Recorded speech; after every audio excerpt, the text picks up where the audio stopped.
TV বড় video যদি আপনার না দেন তাহলে ভিউ বাড়বে না। ভিউ না বাড়লে ওয়াচ টাইম কমপ্লিট হবে না। মেন কথা বোঝাতে পেরেছি। ইউটিউবে যদি বড় ভিডিও পেতে চান অবশ্যই বড় বড় লং ভিডিও দিবেন এবং লং ভিডিওর সেটআপও পেয়ে যাবেন। আশা করে বোঝাতে পেরেছি। বড় ভিডিও হয়তো আমরা সবাই বানিয়ে থাকি না, বেশিরভাগ শর্ট ভিডিও বানিয়ে থাকি। শর্ট ভিডিও হয়তো খুব কম লোকই বানাই, আমরা বড় ভিডিও ইউজ করতে চাই না। এখন থেকে আপনারা বড় ভিডিও দেওয়ার ট্রাই করবেন। ইউটিউবে টাকা দ্বারা ইনকাম করে তারাই জানে ইউটিউবে বড় ভিডিও বানালে কি হয়।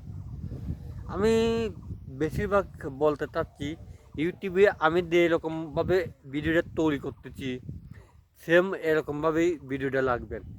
আর ফেসবুকের ক্ষেত্রে সুদা করে এটা আলাদা আলাদা আছে, যেরকম ফেসবুক ইউটিউব নিয়ম করে দিয়েছে সেরকমভাবে ভিডিও চালিয়ে দিতে হবে।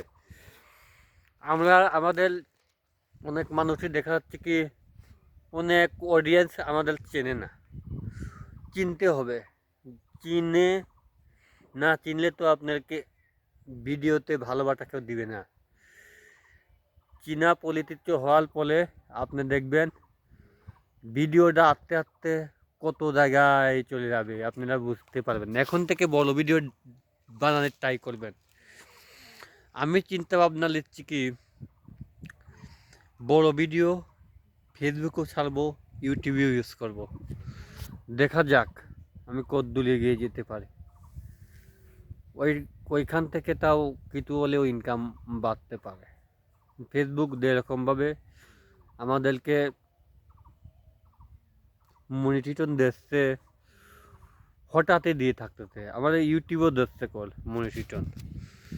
ইউটিউবে সহজ পদ্ধতি, আপনারা নিয়মিতভাবে কাজ করেন আর বলো লং ভিডিও ট্রাই করেন।